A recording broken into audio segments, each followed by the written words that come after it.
नमस्कार, संसद टीवी में आपका स्वागत है। मैं हूं प्रतिबिंब शर्मा। सुबह के 10 बज गए हैं और मैं हाजिर हूं अभी तक के तमाम अपडेट्स के साथ अपडेट एट 10 में। सबसे पहले नजर डाल लेते हैं आज के बड़े अपडेट्स पर। 4 दिसंबर से शुरू होगा संसद का शीतकालीन सत्र। 22 दिसंबर तक चलने वाले सत्र में होगी 15 बैठकें। केंद्रीय संसदीय कार्य मंत्री प्रहलाद जोशी ने दी जानकारी। लोकसभा की आचार समिति ने टीएमसी सांसद महुआ मोइत्रा के खिलाफ सवाल पूछने के बदले धन लेने के आरोपों पर रिपोर्ट स्वीकार की। आज लोकसभा अध्यक्ष ओम बिरला को सौंपी जाएगी विस्तृत रिपोर्ट।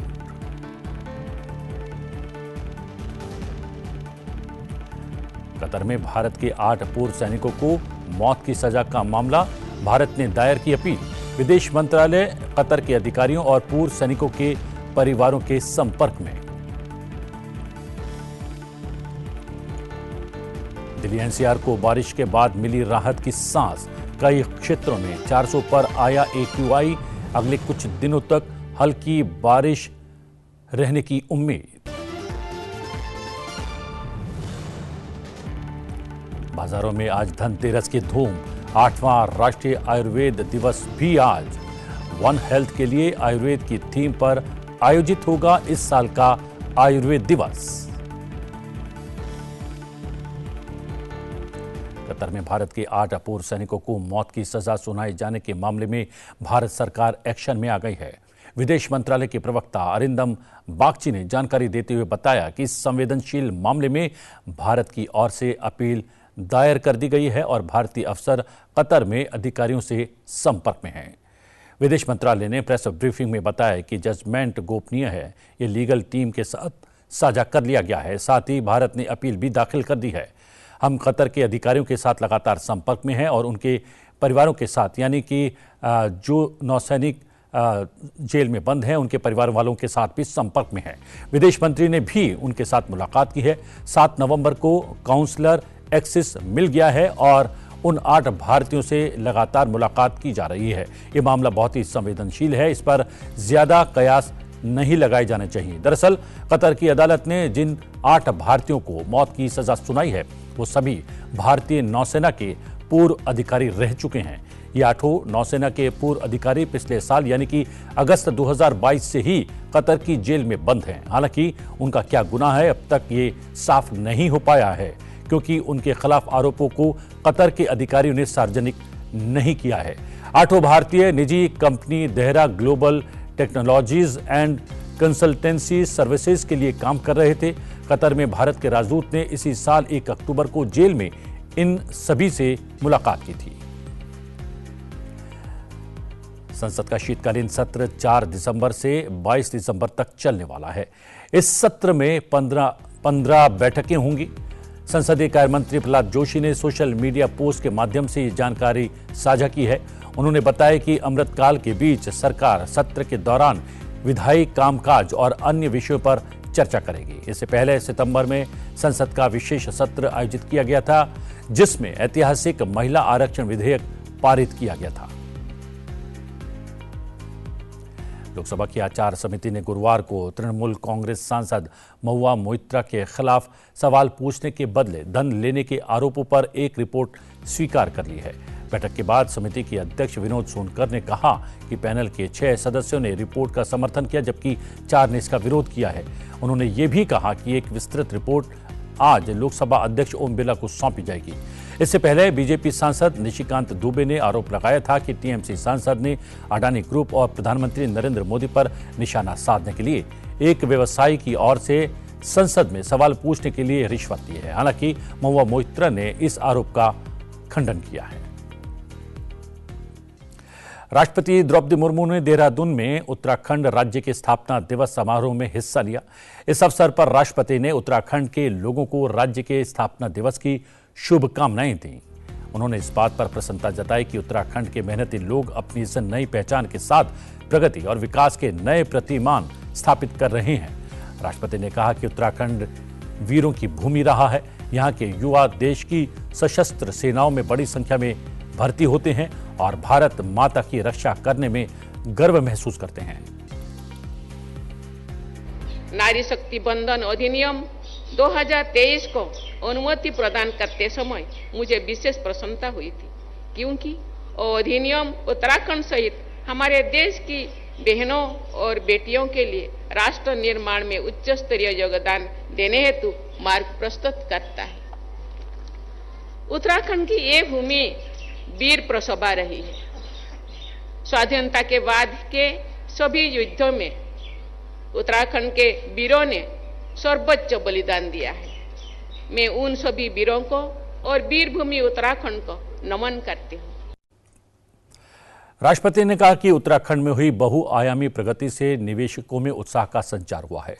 राष्ट्रपति ने यह भी कहा कि उन्हें ये जानकर खुशी हुई है कि देहरादून में आगामी ग्लोबल इन्वेस्टर्स समिट के लिए रोड शो के दौरान पिछले सप्ताह तक 81,500 करोड़ रुपए से अधिक के समझौते ज्ञापनों पर हस्ताक्षर कर लिए गए हैं। राष्ट्रपति ने कहा कि उत्तराखंड का भौतिक और डिजिटल संपर्क लगातार बढ़ रहा है। राज्य के आधारभूत ढांचे का तेजी से विकास हो रहा है। उत्तराखंड की फिजिकल और डिजिटल कनेक्टिविटी निरंतर बढ़ाई जा रही है। भारत की अध्यक्षता में हुई G20 से जुड़ी गतिविधियों के क्रम में G20 के इंफ्रास्ट्रक्चर ग्रुप की एक बैठक ऋषिकेश में संपन्न हुई थी। उस बैठक में विश्व स्तरीय इंफ्रास्ट्रक्चर के निर्माण से जुड़ी सार्थक चर्चाएं हुई। उत्तराखंड में इंफ्रास्ट्रक्चर डेवलपमेंट तेजी गति से हो रही है। साथ ही आपदा प्रबंधन पर विशेष ध्यान दिया जा रहा है। उत्तराखंड में हो रही बहुआयामी प्रगति से निवेशकों में उत्साह बढ़ रहा है। इस बीच उपराष्ट्रपति जगदीप धनखड़ ने कहा है कि धरती पर कोई भी ताकत हमारी आबादी को मौलिक अधिकारों और मानवाधिकारों से वंचित नहीं कर सकती। आपातकाल लागू करने को इतिहास का सबसे काला दौर करार देते हुए उपराष्ट्रपति ने लोगों से आह्वान किया कि वो उस दौर से सीखें, सबक के साथ आगे बढ़ें।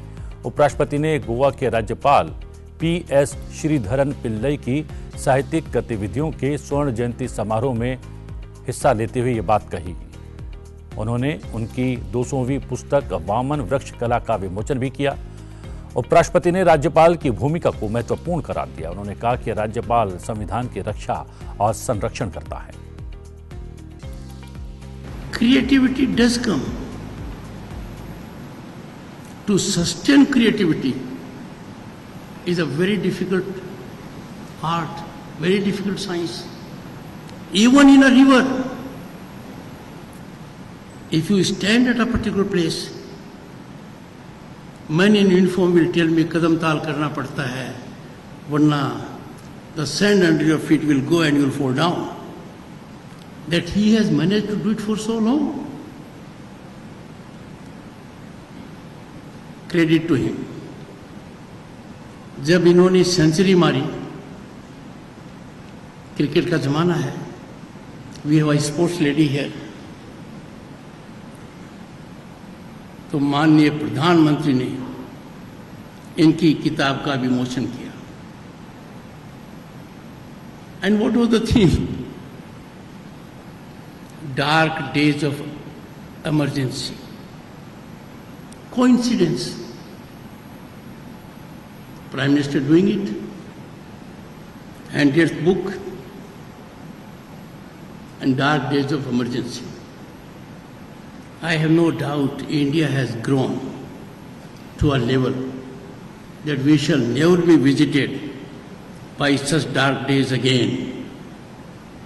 No power on earth can deprive our population of fundamental rights, human rights, but that certainly was the darkest period of our history.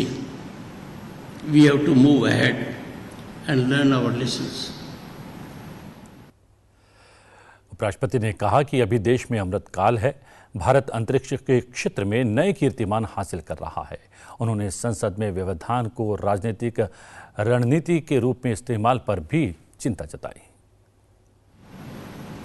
We are living in times when rational minds, representatives of the people, have weaponized disruption and disturbance as a political strategy. We are the largest democracy on the planet. We are home to 1/6 of humanity. We have to set example to others. Right now, India is in Amrit Kal. India's Amrit Kal is Gaurav Kal. Gaurav Kal because right from space to sky to land to sea, we have phenomenal growth. Chandrayaan 3 reflects the might of this country, the might of our scientists. When Chandrayaan 3 landed on the south pole of moon, the first country to do it, we had Tiranga and Shiv Shakti Point there. That is space.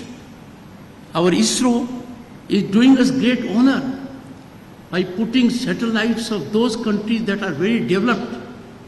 They are using ISRO to put their satellites in the space. अपनी यात्रा के दौरान उपराष्ट्रपति जगदीप धनखड़ गोवा में 37वें राष्ट्रीय खेलों के समापन समारोह में शामिल हुए। इस अवसर पर अपने संबोधन में उपराष्ट्रपति ने कहा कि आजकल सब कुछ मुमकिन है।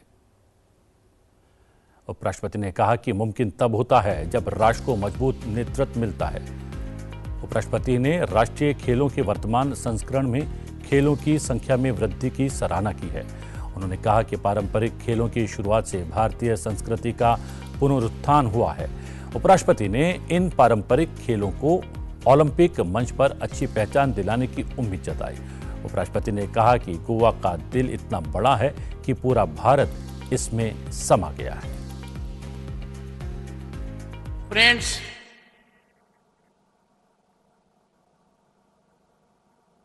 कहने को तो बहुत कुछ है,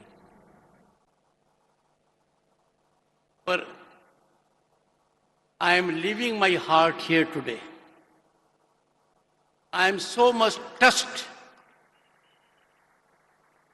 by Goa climate, Goa human resource, talent of Goa administration, कि I am at the last climax day. कहीं कोई चूक नहीं हुई। ये तो ऐसे ही हो गया जैसे चंद्रयान 3 की सफलता में रॉकेट वुमन का योगदान रहा। इसके लिए every Goan is to be congratulated. उपराष्ट्रपति ने खेल इंडिया की तारीफ करते हुए कहा कि इससे खिलाड़ियों को अपनी प्रतिभा दिखाने का पूरा अवसर मिला है। महिला सशक्तिकरण के महत्व को स्वीकार करते हुए उपराष्ट्रपति ने बड़ी संख्या में पदक जीतने के लिए महिला खिलाड़ियों की प्रशंसा की। उपराष्ट्रपति ने उद्योग और निजी क्षेत्र से खिलाड़ियों को बढ़ावा देने की अपील की। उन्होंने खेलों को बढ़ावा देने वाली केंद्र सरकार की योजनाओं की भी जमकर तारीफ की। फ्रेंड्स, एक जमाना था कि पेरेंट्स चिंतित हो जाते थे कि बच्चा खेल खेलता है। उनको लगता था बच्चा खेल खेल रहा है तो उसका करियर नष्ट हो जाएगा।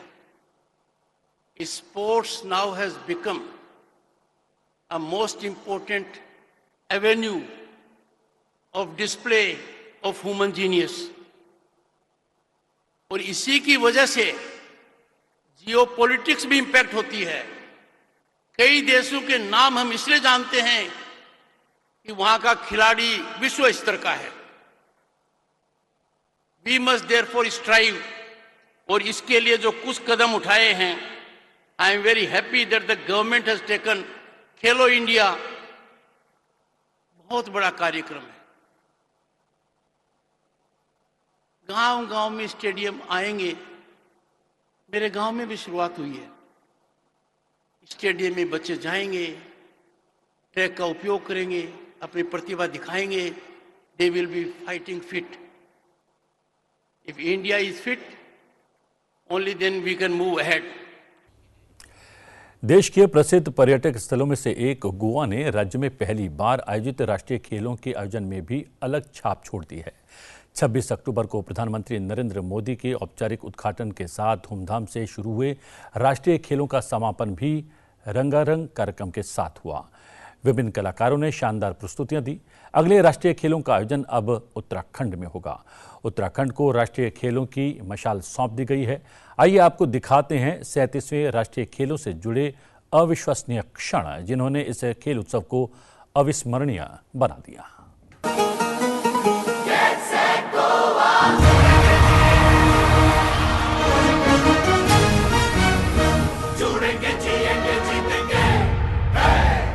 ओ जो फौलादी इरादा तुझसे है मेरा ये वादा, ऐसी तू लिख दे कहानी हो जाए दुनिया दीवानी।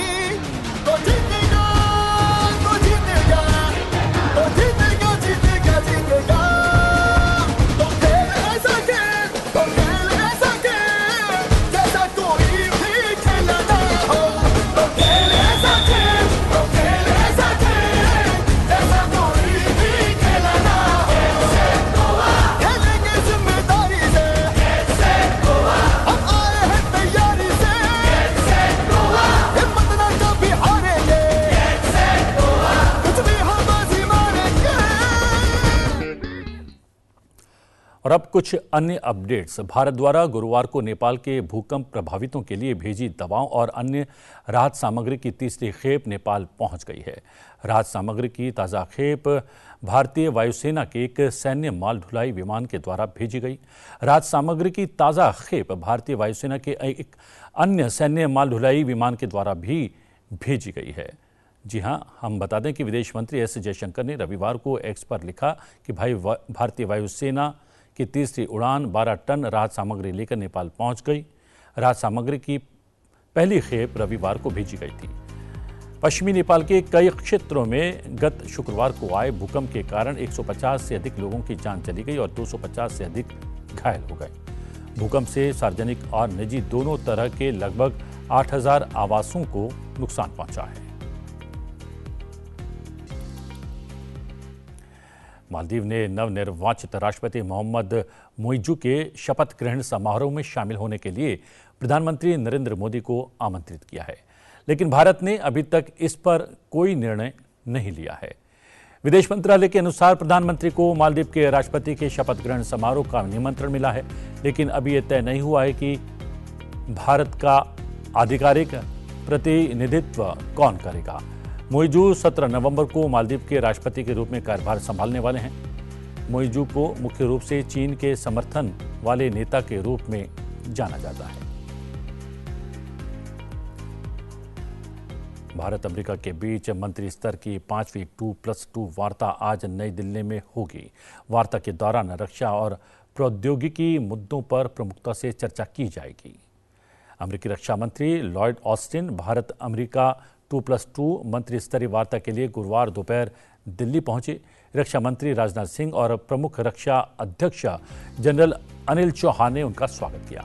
रक्षा मंत्री राजनाथ सिंह और विदेश मंत्री डॉक्टर एस जयशंकर, अमेरिकी रक्षा सचिव ऑस्टिन और अमेरिकी विदेश मंत्री एंटनी ब्लिंकन के साथ 2+2 मंत्री स्तरीय वार्ता की सह अध्यक्षता करेंगे। इसके बाद रक्षा मंत्री राजनाथ सिंह और उनके अमेरिकी समकक्ष के बीच द्विपक्षीय बैठक भी होगी। डॉक्टर एस जयशंकर भी अमेरिकी विदेश मंत्री के साथ द्विपक्षीय बैठक करेंगे। हम आपको बता दें कि 2+2 संवाद रक्षा और सुरक्षा सहयोग, प्रौद्योगिकी मूल्य श्रृंखला और इसके सहयोग के पहलुओं में हो रही प्रगति की उच्च स्तरीय समीक्षा करेगा। बैठक में भारत और अमेरिका साझेदारी समझौते पर इस वर्ष जून और सितंबर महीने में प्रधानमंत्री नरेंद्र मोदी और अमेरिकी राष्ट्रपति जो बाइडेन के भारत अमेरिका साझेदारी के भविष्य के रोड मैप को आगे बढ़ाने पर जोर दिया जाएगा। दोनों पक्ष समसामयिक क्षेत्रीय मुद्दों का भी जायजा लेंगे और बहुपक्षीय प्लेटफॉर्म्स और क्वाड जैसे ढांचे के माध्यम से सहयोग बढ़ाने के लिए साझा प्राथमिकताओं के बारे में विचारों का आदान प्रदान करेंगे। दिवाली से पहले दिल्ली एनसीआर को प्रदूषण से बड़ी राहत मिलने के आसार हैं। दिल्ली में प्रदूषण से बचने के लिए दिल्ली सरकार कृत्रिम बारिश की तैयारियां कर रही थी कि इसी बीच अचानक मौसम ने करवट ली। दिल्ली एनसीआर में कल देर रात से अचानक शुरू हुई बारिश ने मौसम का मिजाज बदल दिया। दिल्ली नोएडा के कई क्षेत्रों में रात भर झमाझम बारिश हुई। मौसम में बदलाव होने से सर्दी तापमान में गिरावट दर्ज की गई। इससे मौसम में ठंडक का एहसास बढ़ गया।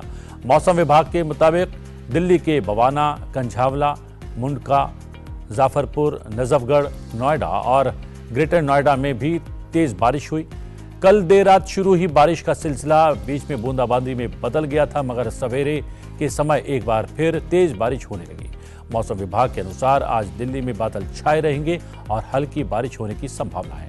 बता दें कि राजधानी दिल्ली में गुरुवार को 24 घंटे का औसत AQI 437 रहा, जो गंभीर श्रेणी में आता है। न्यूजीलैंड और श्रीलंका के बीच विश्व कप 2023 का 41वां मैच बेंगलुरु के M चिन्नास्वामी स्टेडियम में खेला गया। श्रीलंका ने पहले बल्लेबाजी करते हुए 171 रन बनाए। इसके जवाब में न्यूजीलैंड ने 5 विकेट खोकर 172 रन बना दिए। श्रीलंकाई टीम ने न्यूजीलैंड को जीत के लिए 172 रन का टारगेट दिया था। श्रीलंका की तरफ से कुशल परेरा ने अर्धशतक बनाया। उन्होंने 22 गेंदों में अर्धशतक जमाया, जो कि इस विश्व कप का सबसे तेज अर्धशतक रहा। ट्रेंट बोल्ट ने 3 विकेट लिए। लक्ष्य का पीछा करते हुए न्यूजीलैंड ने तेज शुरुआत की। डेवोन कॉनवे और सचिन रविंद्र के बीच 86 रन की साझेदारी हुई। कॉनवे ने 45 रन और सचिन ने 42 रन की पारी खेली। डेरिल मिचेल ने 43 रन की पारी खेली। एंजेलो मैथ्यूज को 2 विकेट मिले। चमीरा और तीक्ष्णा को 1-1 विकेट मिल पाया।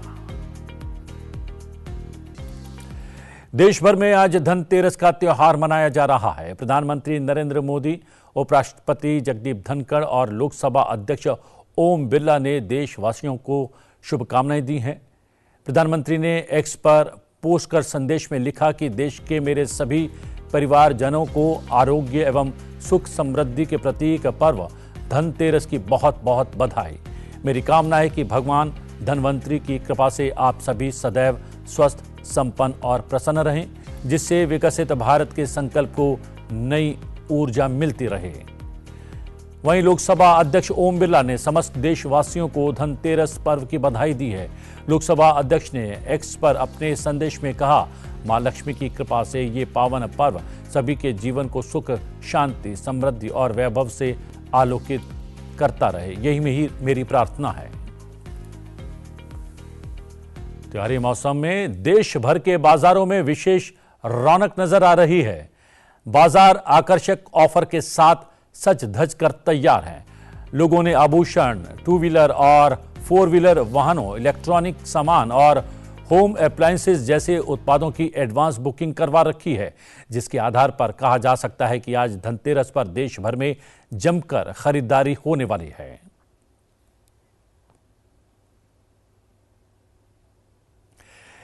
इस बीच मूडीज इन्वेस्टर्स सर्विसेज ने 2023 के लिए भारत की आर्थिक वृद्धि दर के अनुमान को गुरुवार को 6.7% पर बरकरार रखते हुए कहा कि मजबूत घरेलू मांग निकट भविष्य में वृद्धि को बरकरार रखेगी। प्रतिकूल वैश्विक आर्थिक पृष्ठभूमि के मुकाबले निर्यात कमजोर रहने के बीच मूडीज ने अपने वैश्विक वृहद आर्थिक परिदृश्य 2024-25 में कहा कि सतत घरेलू मांग वृद्धि से भारत की अर्थव्यवस्था को गति मिलती रही है। मूडीज ने कहा, हमारा अनुमान है कि भारत की वास्तविक जीडीपी 2023 में 6.7%, 2024 में 6.1% और 2025 में 6.3% बढ़ेगी। भारत की जीडीपी जून तिमाही में सालाना आधार पर 7.8% बढ़ी, जो मार्च तिमाही में 6.1% थी और घरेलू खपत और ठोस पूंजीगत व्यय और सेवा क्षेत्र की गतिविधि में 6% की वृद्धि से मजबूत हुई। मूडीज के अनुसार माल और सेवा कर यानी कि जीएसटी संग्रह में मजबूती, वाहनों की बिक्री में वृद्धि, उपभोक्ताओं की बढ़ती उम्मीद और 2 अंकों की ऋण वृद्धि से संकेत मिलता है कि मौजूदा त्योहारी सीजन के बीच शहरी उपभोग मांग में लचीलापन बना रहेगा। आज 8वां राष्ट्रीय आयुर्वेद दिवस भी है। इस वर्ष इस दिन की थीम है आयुर्वेद फॉर वन हेल्थ। इस अवसर पर देश भर के 11 शहरों में युवाओं की बाइकर्स रैली आयोजित की जाएगी।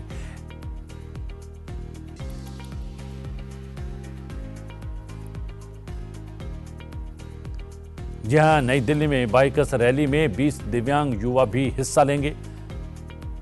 आयुर्वेद दिवस का मुख्य कार्यक्रम हरियाणा के पंचकुला में आयोजित किया जाएगा। और बात करते हैं आज के दिन से जुड़ी इतिहास की और जानते हैं आज के दिन से जुड़ी मुख्य घटनाओं के बारे में। 10 नवंबर साल 1908 को कन्हैयालाल दत्त शहीद हुए। वे भारतीय स्वतंत्रता संग्राम के महान क्रांतिकारी थे। युगांतर नाम से क्रांतिकारियों की गुप्त संस्था के माध्यम से कन्हैयालाल क्रांतिकारी गतिविधियों में सक्रिय हो गए। अप्रैल 1908 में खुदीराम बोस और प्रफुल्ल चाकी ने मुजफ्फरपुर में किंग्स फोर्ट पर आक्रमण किया। इसी सिलसिले में मई 1908 को ही कन्हैयालाल दत्त, अरविंद घोष, बारेंद्र कुमार समेत अन्य क्रांतिकारियों को गिरफ्तार किया गया। इस घटना के दौरान उन्होंने जेल के अंदर एक मुखबिर की हत्या की, जिसके तहत कन्हैयालाल दत्त पर इस हत्या का मुकदमा चला। अंत में आज ही के दिन कन्हैयालाल को फांसी की सजा दी गई और वे देश के लिए शहीद हो गए। 10 नवंबर साल 1920 को दत्तोपंत ठेंगड़ी का जन्म महाराष्ट्र के वर्धा में हुआ। वे भारत के राष्ट्रवादी ट्रेड यूनियन नेता, भारतीय मजदूर संघ, स्वदेशी जागरण मंच और भारतीय किसान संघ के संस्थापक थे। साल 1949 में अखिल भारतीय विद्यार्थी परिषद की स्थापना की औपचारिक घोषणा हुई। दत्तोपंत जी को विद्यार्थी परिषद के संस्थापक सदस्य और नागपुर विदर्भ के प्रदेशाध्यक्ष के नाते जिम्मेदारी दी गई। साल 1979 में उन्होंने राजस्थान के कोटा में किसानों के अखिल भारतीय संगठन की स्थापना की। 10 नवंबर साल 2002 से विश्व विज्ञान दिवस मनाने की शुरुआत हुई। साल 1999 में आयोजित विश्व विज्ञान सम्मेलन में इस दिन को मनाने का प्रस्ताव रखा गया। उसके बाद यूनेस्को द्वारा साल 2001 में इस दिवस की घोषणा की गई। समाज में विज्ञान की महत्वपूर्ण भूमिका और उभरते वैज्ञानिक मुद्दों पर जनता को जागरूक करने के लिए यूनेस्को द्वारा हर साल यह दिवस मनाया जाता है। यह दिन विज्ञान के महत्व को रेखांकित करते हुए सभी वैज्ञानिकों, शोधार्थियों और विद्यार्थियों को एक साथ जोड़ने का प्रयास करता है।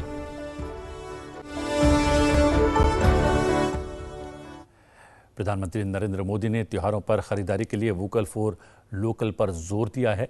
उन्होंने जनता से डिजिटल मीडिया का उपयोग करके स्थानीय प्रतिभाओं का समर्थन करने की अपील भी की है। देश भर से प्रधानमंत्री की वोकल फॉर लोकल मुहिम को लोगों का सपोर्ट मिल रहा है। इसी दिशा में बीजेपी के राष्ट्रीय अध्यक्ष जेपी नड्डा ने भी इस दिवाली स्थानीय उत्पादों को चुनकर एक उदाहरण पेश किया है। उन्होंने अपने सोशल मीडिया अकाउंट से एक वीडियो साझा किया है और लोगों से इस मुहिम से जुड़ने का आग्रह भी किया है। मुझे दीजिए आज्ञा, लेकिन आप बने रहिए संसद टीवी के साथ। नमस्कार।